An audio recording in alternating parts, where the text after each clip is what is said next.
আমি আজকে কয়েকটি বিষয়ে কথা বলবো।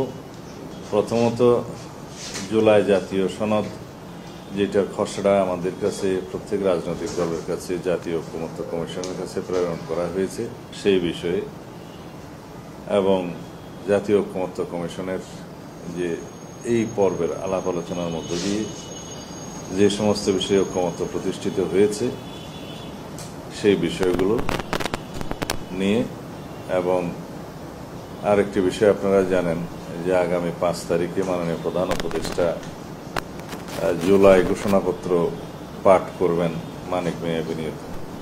জাতীয় ঐকমত্য কমিশনে দীর্ঘ 23 দিনের আলোচনায় সকল রাজনৈতিক দল, ফেসিবাদ বিরোধী সমস্ত গণতান্ত্রিক রাজনৈতিক দল অংশগ্রহণ করেছে। আন্তরিকতার সাথে সবাই অবদান রেখেছেন। আপনারা সেটা ডাইরেক্ট ব্রডকাস্ট হতে দেখেছেন। আমরা প্রত্যেক দিন প্রেস ব্রিফিং করেছি আলোচনার শেষে।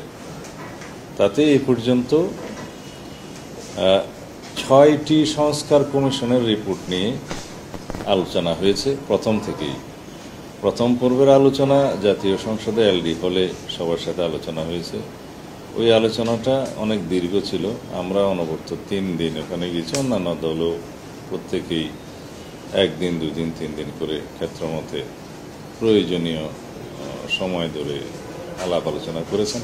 অন্তর্বর্তীকালীন সরকার সংস্কারের কমিটমেন্ট থেকে যে সংস্কার কমিশনগুলো গঠন করেছিলেন তার মধ্যে 6টা সংস্কার কমিশনকে ওনারা প্রথমে অতি গুরুত্বপূর্ণ হিসেবে চিহ্নিত করেছেন। তার মধ্যে সংবিধান সংক্রান্ত, নির্বাচনী ব্যবস্থা সংক্রান্ত, বিচার বিভাগ সংক্রান্ত, পুলিশ বিভাগ, প্রশাসন এবং দুদক, এই 6টা কমিশনের কাছে রাজনৈতিক দলগুলোর কাছে সংস্কারের কি ভাবনা, কি প্রস্তাব, সেটা আহ্বান করা হয় জমা দেওয়ার জন্য, এবং জনগণের কাছ থেকেও তারা বিভিন্ন রকমের সংস্কার প্রস্তাব পেয়েছে।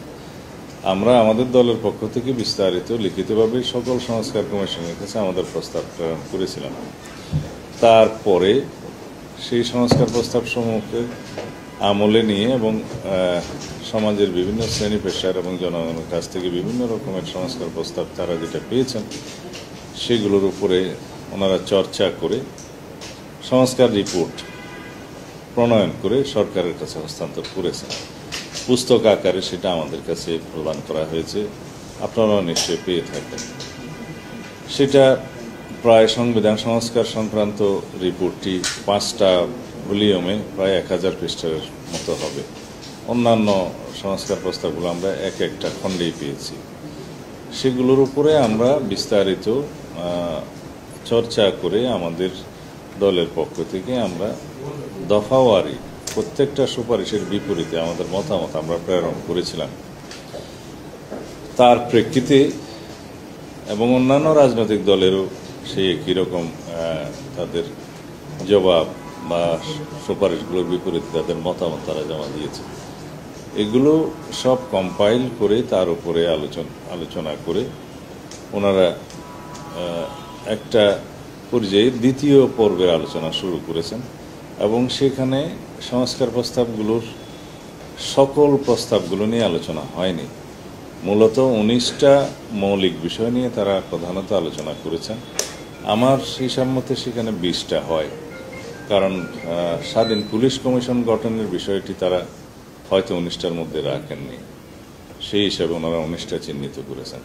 আর স্বাধীন পুলিশ কমিশন গঠনের বিষয়টা আসলে সংবিধানের অন্তর্ভুক্ত হবে না, আইনের মাধ্যমে হবে, হয়তো সেই জন্য সেটা ওনারা মৌলিক বিষয় হিসেবে নাও দূরে থাকতে পারেন।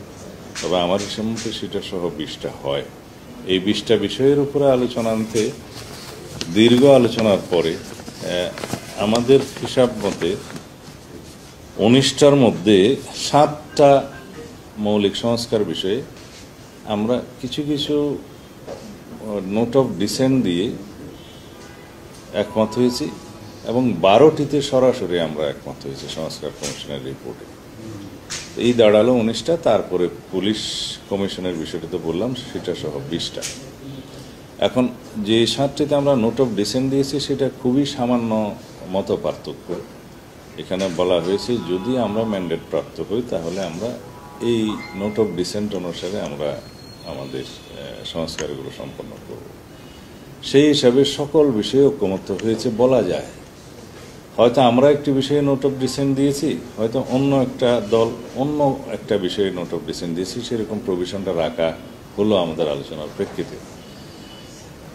সেই প্রস্তাবগুলো যখন সাম আপ করা হলো 31শে জুলাই, তার দুই দিন আগে সম্ভবত প্রত্যেক রাজনৈতিক দলের কাছে জাতীয় ঐকমত্য কমিশনের পক্ষ থেকে একটা জুলাই জাতীয় সনদ 2025 খসড়া এই নামে 4 পৃষ্ঠার একটা খসড়া প্রত্যেক রাজনৈতিক দলের কাছে প্রেরণ করা হয়েছে।